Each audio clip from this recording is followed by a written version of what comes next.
Chapter 5. A Broken Family. Betty was just a happy girl with a nice boyfriend.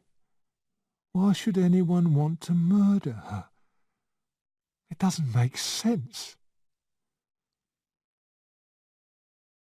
Elizabeth Barnard's parents lived in a small, newly built house on the edge of the town. Mr. Barnard was waiting in the doorway for us. Inspector Kelsey introduced himself. Then he introduced us. "This is Inspector Crome of Scotland Yard, sir," he said. "Scotland Yard?" said Mr. Barnard hopefully. "That's good. This murderer has got to be caught. My poor little girl." "And this is Mr. Hercule Poirot, also from London, and, Captain Hastings," said Poirot. We went into the living room. Mrs. Barnard was there. Her eyes were red, and she was clearly suffering from shock. "It's too cruel. Oh, it is too cruel," she said in a tearful voice. "It's very painful for you, madam, I know," said Inspector Crome. "But we want to know all the facts so we can get to work as quickly as possible. Your daughter was 23, I understand. She lived here with you and worked at the Orange Cat Cafe. Is that right?" "That's it," said Mr. Barnard. "This is a new house, isn't it? Where did you live before?" "I worked in London. I retired 2 years ago. We always wanted to live near the sea." "You have 2 daughters?" "Yes. My older daughter works in an office in London." "Weren't you worried when your daughter didn't come home last night?" "We didn't know she hadn't," said Mrs. Barnard in a tearful voice. "Dad and I always go to bed at 9 o'clock. We never knew Betty hadn't come home until the police officer came and said... and said..." She started to cry. "We heard that your daughter was going to be married." "Yes. His name is Donald Fraser, and I like him," said Mrs. Barnard. "I like him very much. This news will be terrible for him." "Did he meet your daughter most evenings after her work?" "Not every evening. Once or twice a week." "Do you know if she was going to meet him yesterday?" "She didn't say. Betty never said much about where she was going or what she was doing. But she was a good girl, Betty was." "We've got to find out what happened," said Mr. Barnard. "Betty was just a happy girl with a nice boyfriend. Why should anyone want to murder her? It doesn't make sense." "You're right, Mr. Barnard," said Crome. "I tell you what I'd like to do. Have a look at Miss Barnard's room. There may be letters or a diary." "Certainly," said Mr. Barnard. He got up and led the way upstairs. Crome followed him, then Poirot, then Kelsey. I was at the back. I paused for a minute on the stairs. As I did so, A taxi stopped outside, and a girl jumped out. She paid the driver and hurried up the path, carrying a small suitcase. As she entered, she saw me and stopped. "Who are you?" she said. I came down a few steps. I felt embarrassed about how exactly to reply. Should I give my name, or say that I had come here with the police? "Oh well," said the girl. "I can guess." She pulled off her hat and threw it on the ground. I could see her better now, as she turned a little so the light fell on her. Her hair was black and cut in a modern fashion, and her body was thin. She was not good-looking, but there was something about her that made you notice her. "You are Miss Barnard?" I asked. "I am Megan Barnard. You belong to the police, I suppose." "Well," I said, "not exactly." She interrupted me. "I don't think I've got anything to say to you. My sister was a nice girl with no men friends. Good morning." "I'm not a reporter, if that's what you think," I said. "Well, what are you? Where are Mum and Dad?" "Your father is showing the police your sister's bedroom. Your mother's in there. She's very upset." The girl seemed to make a decision. "Come in here," she said. She pulled open a door and passed through. I followed her and found myself in a small, tidy kitchen. I was going to shut the door, but then Poirot came quietly into the room and closed the door behind him. "Mademoiselle Barnard?" he said. "This is Monsieur Hercule Poirot," I said. Megan Barnard looked at him quickly. "I've heard of you," she said.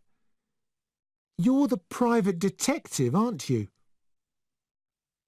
She sat down on the edge of the kitchen table. "I don't see what Monsieur Hercule Poirot is doing in our little crime." "Mademoiselle," said Poirot, "I heard what you said just now to my friend Hastings. A nice girl with no men friends. When a young girl is dead, that is the kind of thing that is said. But I should like you to find someone who knew Elizabeth Barnard and who does not know she is dead. Then perhaps I should hear what is useful to me. The truth." Megan Barnard looked at him for a few minutes in silence.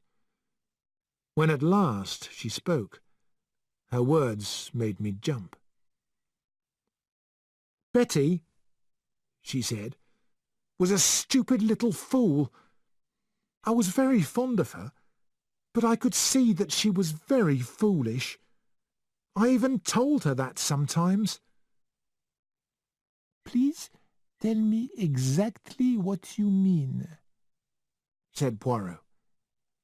"I will help you.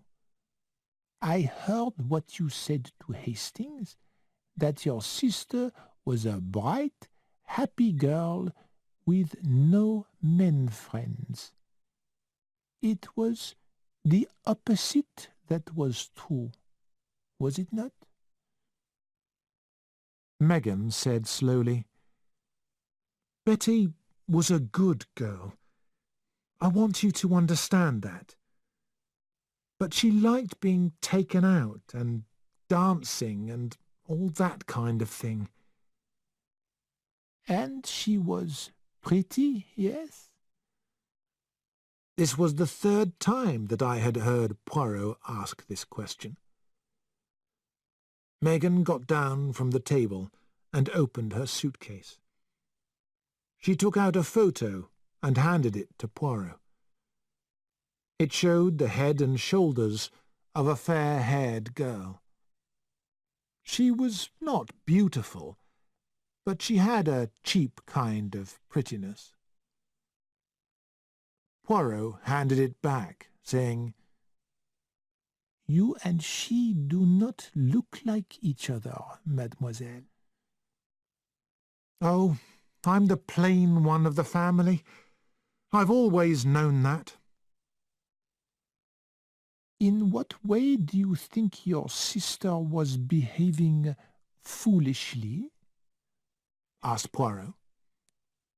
"Do you mean, perhaps, in her relationship with Mr. Donald Fraser?" "That's it. Exactly. Don's a very quiet sort of person, but well, naturally, he wouldn't be happy about certain things, and then..." "And then what, mademoiselle?" Poirot gave her a long, hard look. "I was afraid that he might end the relationship with her, and that would be a pity. He would be a good husband." Poirot continued to stare at her. She looked back at him. "So," Poirot said at last, "we do not speak the truth now." "Well," said Megan, turning to the door, "I've done what I can to help." "Wait, mademoiselle. I have something to tell you. Come back." To my surprise, Poirot told Megan Barnard the whole story of the ABC letters, the murder in Andover, and the railway guide found by the bodies. Megan listened to every word very carefully. "You really mean that my sister was killed by a madman?" she asked. "Exactly. You see, mademoiselle, you can give me the information I ask for freely, without wondering whether or not it will hurt anyone." "Yes, I see that now." "Then let us continue our conversation.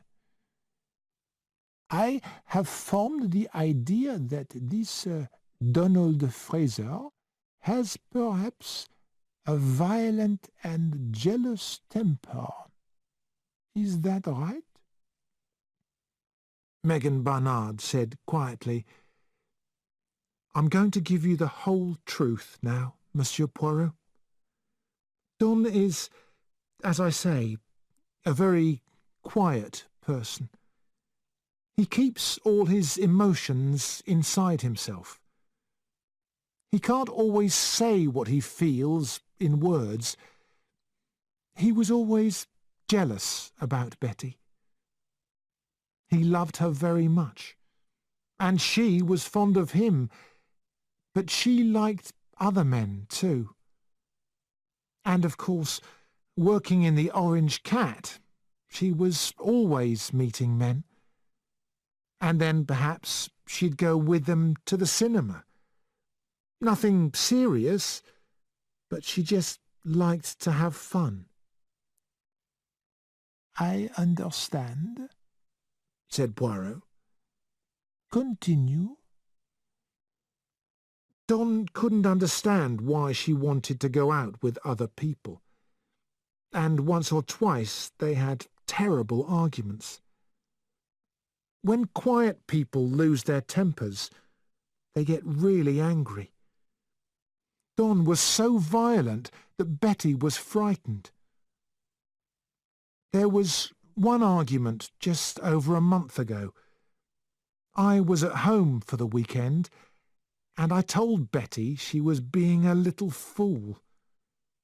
She had told Don she was going to Hastings to see a girlfriend, and he found out that she'd really been in Eastbourne with a married man. There was a terrible scene. Don was white and shaking and saying that one day... Yes? he'd murder her, said Megan in a low voice. She stopped and stared at Poirot. He nodded his head several times. And so, naturally, you were afraid? I didn't think he'd actually done it, said Megan. But I was afraid that the police would find out what he said. Several people knew about it. Exactly. Do you know, mademoiselle, if your sister met this married man, or any other man, recently?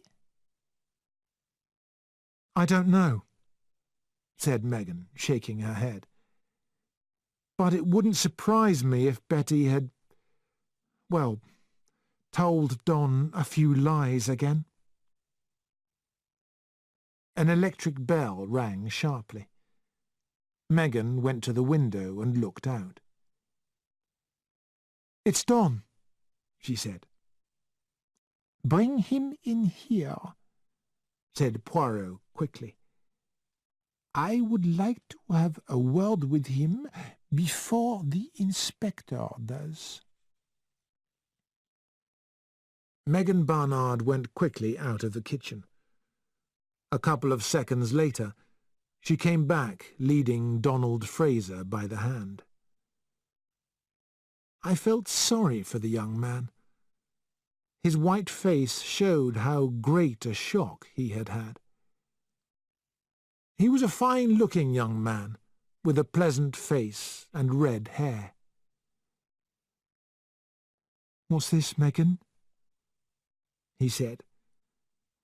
"Tell me, please. I've only just heard. Betty..." His voice grew quieter. Poirot pushed forward a chair, and he sank down on it.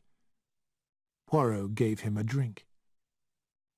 He sat up straighter and turned to Megan. "It's true, I suppose," he said quietly. "Betty is dead? Killed?" "It's true, Don. I've just come down from London. Dad phoned me. The police are upstairs now, looking through Betty's things, I suppose." Poirot moved forward a little and asked a question. "Did Miss Barnard tell you where she was going last night?" "She told me she was going with a girlfriend to St. Leonard's," replied Fraser. "Did you believe her?" asked Poirot. "What do you mean?" Suddenly Fraser's face looked angry. "Betty Barnard was killed by a madman," said Poirot. "You can only help us to catch him by speaking the exact truth." Donald Fraser turned to Megan. Then he looked suspiciously at Poirot. "Who are you? You don't belong to the police." "I am better than the police," said Poirot simply. "Well," Donald Fraser said at last, I began to wonder. I was ashamed of myself for being so suspicious, but I was suspicious." I went to St. Leonard's. I got there by 8 o'clock. Then I watched the buses to see if she was in them. But there was no sign of her. I was sure she was with a man. I went to Hastings. I looked in hotels and restaurants and cinemas. It was very foolish. So, in the end, I came back. It was about midnight when I got home. The kitchen door opened. "Oh, there you are," said Inspector Kelsey. Inspector Crome pushed past him. He looked quickly at the two strangers. "Miss Megan Barnard and Mr. Donald Fraser," said Poirot, introducing them. "This is Inspector Crome from London." Turning to the inspector, he said, "While you were upstairs, I was talking to Miss Barnard and Mr. Fraser to see if they could tell me anything which would help us." "Oh, yes," said Inspector Crome, not really listening to Poirot. Poirot went out into the hall, and I followed him. "Have you had any new ideas about the crimes?" I asked him.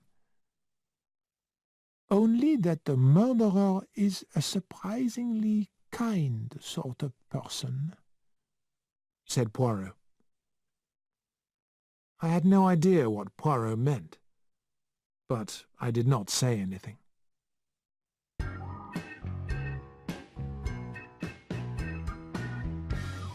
Chapter 6. The Third Letter. This murder is worse because it's mad. "No, Hastings, it is not worse. It is only more difficult." After the Bexhill murder, we had many more meetings with the police. There was a lot of discussion about whether the general public should be told about the anonymous letters. "If we don't give this madman the satisfaction of telling everyone about him, what's he likely to do?" asked Inspector Crome. "He'll murder someone else," said Dr. Thompson at once. "And if we put everything in the newspapers, then what will he do?" "Same answer. The result's the same. Another crime." "But it seems to me," said Poirot, "that there is one very important clue, the discovery of the motive. He chooses his victims alphabetically, not because he hates them personally. But why is he murdering these people? He is a very kind murderer.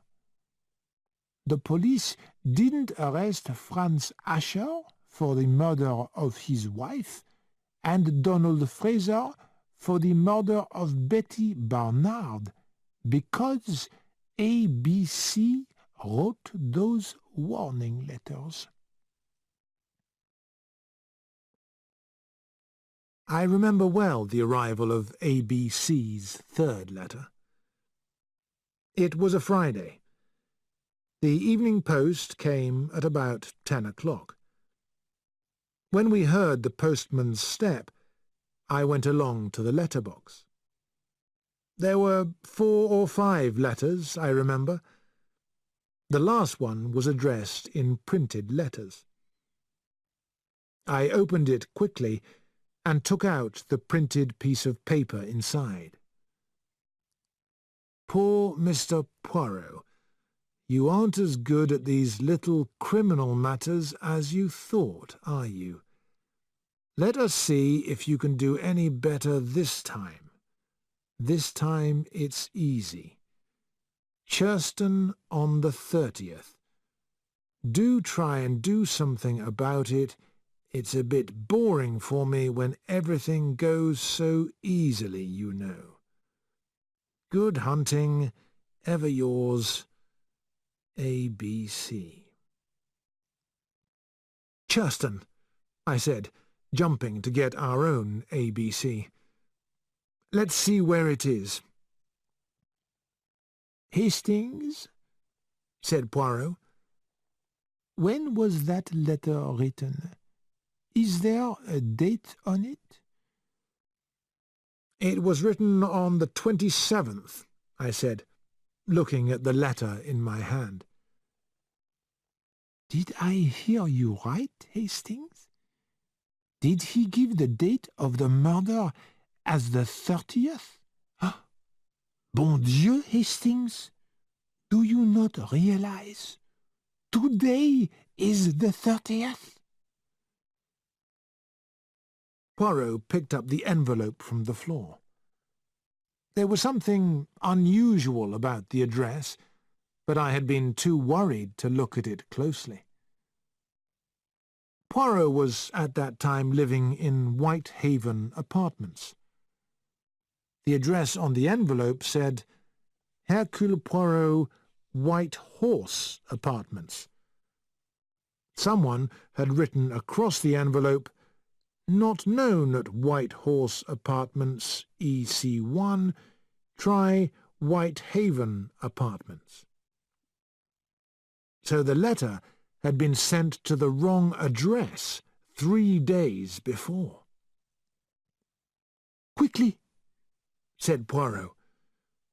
"We must get in touch with Scotland Yard." He telephoned Crome and told him about the letter. Crome then put down the phone to book a ticket to Churston. "It is too late," said Poirot. He looked at the clock. "It's 10:20. There is only another hour and 40 minutes. I opened the railway guide I had taken down from the shelf. Churston, Devon, I read. 327.6 kilometres from Paddington, population 656. It's a small place. Surely our man would be noticed there. But another person will be dead," said Poirot. "What time are the trains? I imagine that a train will be quicker than a car." There's a midnight train from Paddington. It gets to Churston at 7:15.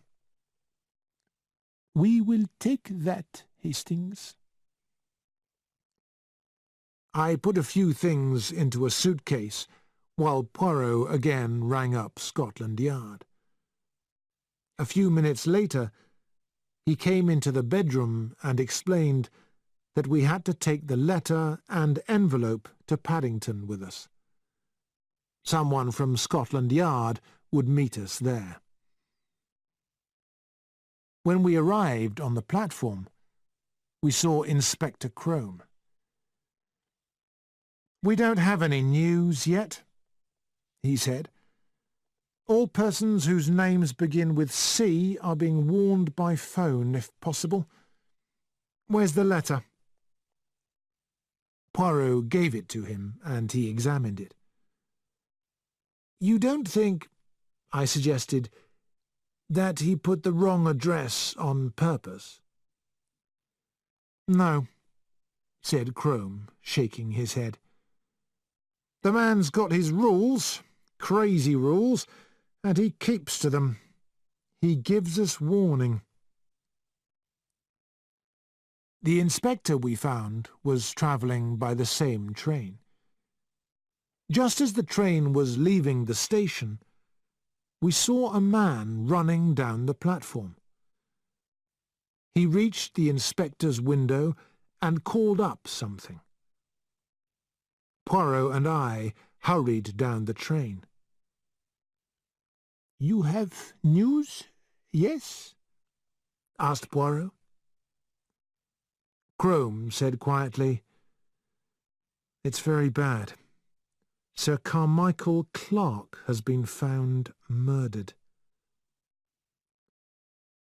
Sir Carmichael Clarke was quite famous. He had been a throat specialist, but had retired. He was rich and owned one of the best-known collections of Chinese art. He was married, but had no children, and lived in a house he had built for himself near the Devon coast. "Eh bien," said Poirot, "the whole country will look for ABC." "Unfortunately," I said, "that's what he wants."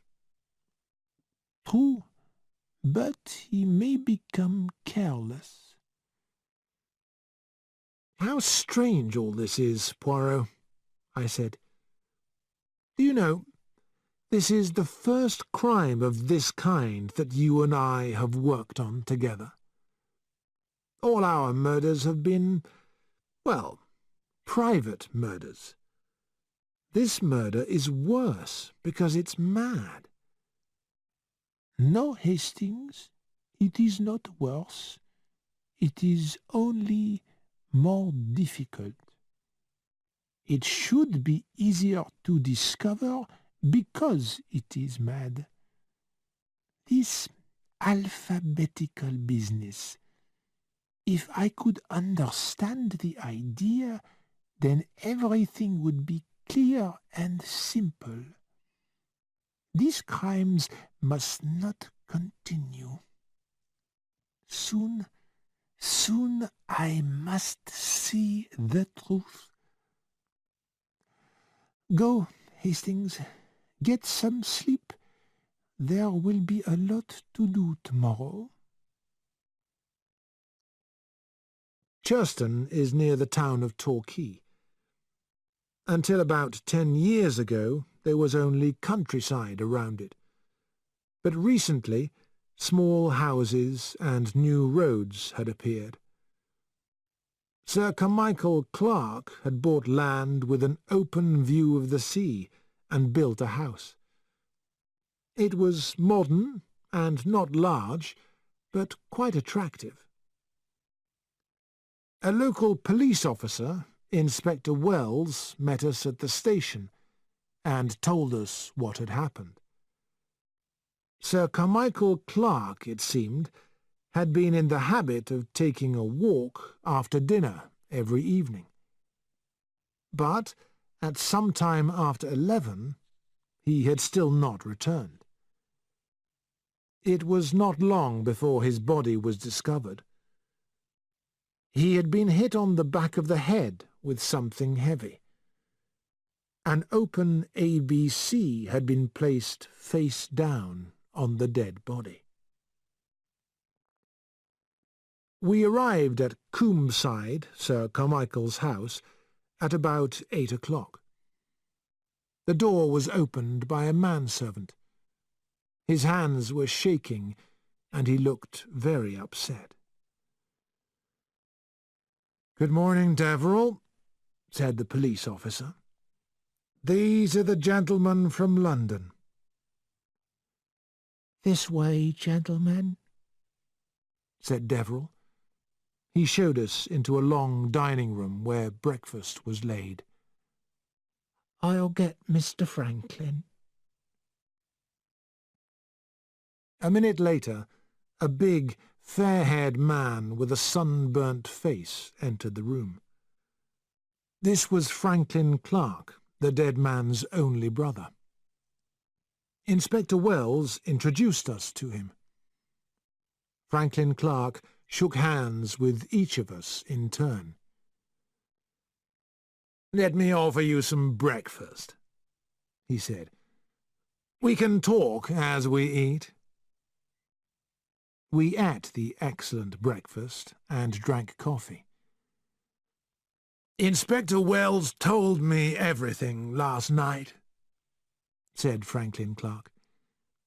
"Is it really right, Inspector Crome, that my poor brother is the victim of a mad killer, that this is the third murder, and that in each case an ABC railway guide has been left beside the body?" "That's right, Mr. Clark." "But why? What possible advantage can there be for the murderer?" "It won't help us if we look for motives now, Mr. Clark," said Inspector Crome. "We need a few facts. Your brother was the same as usual yesterday? He received no unexpected letter, nothing to upset him?" "No, he was quite as usual." "Not upset or worried in any way?" "Excuse me, Inspector, I didn't say that. It was normal for my poor brother to be upset and worried. You may not know that his wife, Lady Clark, is in very bad health. She is suffering from a terrible illness and will not live for long. My brother is very worried about her. I returned from the East not long ago, and I was shocked at the change in him."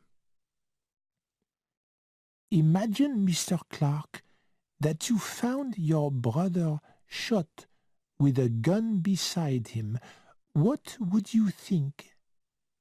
asked Poirot.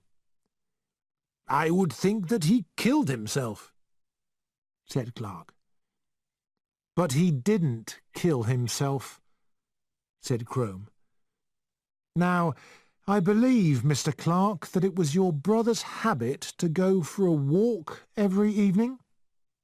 "Quite right. He always did." "I suppose a stranger would be easily noticed around here?" "No. In August many tourists come here in cars and buses, and on foot, unfortunately. You've no idea how beautiful and peaceful this part of the world is in June and at the beginning of July." "Did any stranger come to the house and ask for Sir Carmichael yesterday?" "Not that I know of, but we'll ask Deverill." He rang the bell and put the question to the manservant.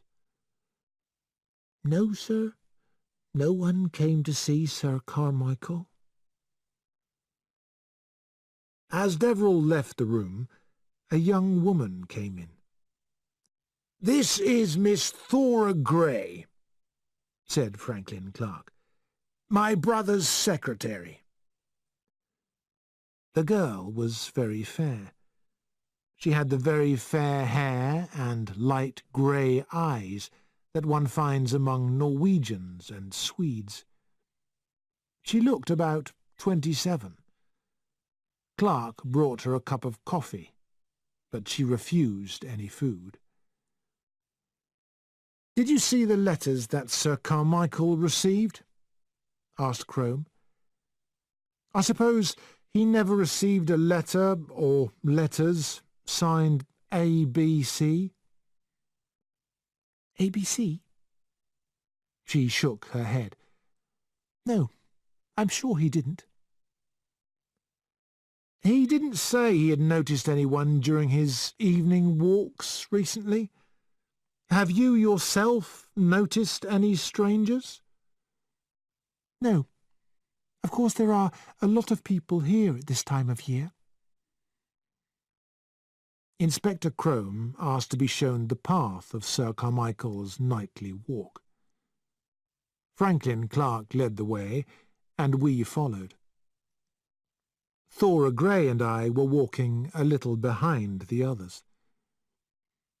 I expect this has been a terrible shock to his wife, I said. Lady Clark is usually drugged. She doesn't know what's happening for a lot of the time, replied Miss Grey. We went out through the garden gate, and then along a small path leading down to the sea. Suddenly, we came out to a place covered with grass, which looked out over a beach of white stones. All around it, dark green trees ran down to the sea. It was a beautiful place, white, deep green, and bright blue. "This was my brother's evening walk," said Clark. "He came here, then back up the path. Then he went across the fields back to the house." We continued and came to a place near some trees, halfway across the field where the body had been found. "The murderer probably stood here in the shadow," said Crome. "Your brother almost certainly noticed nothing until he was struck down." We went back to the house. As we climbed up the stairs, the doctor came out of a room where the body had been taken, with a black bag in his hand. "It's a very simple case," he said. "He didn't suffer. Death happened immediately. I'll just go and see Lady Clark." A hospital nurse came out of another room, and the doctor joined her. We went to look at Sir Carmichael's body, and came out again quickly. Miss Grey was standing at the head of the stairs. She looked upset. "Miss Grey," I stopped. "Is anything the matter?" "I was thinking," she said, about the next murder. Something must be done. It has to be stopped."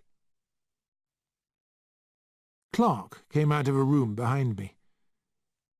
"What has to be stopped, Thora?" "These awful murders." "Yes, I want to talk to Monsieur Poirot sometime. Is Crome any good?" I replied that he was supposed to be a very clever officer. "He has the look of a man who knows everything," said Clark. "But what does he know? Nothing. I've got a plan, but we'll talk about that later." He knocked at the door where the doctor had entered. Miss Grey was still staring in front of her. "What are you thinking, Miss Grey?" I asked. "I'm wondering where he is now. The murderer, I mean." She went downstairs. I stood there thinking about her words. ABC. Where was he now?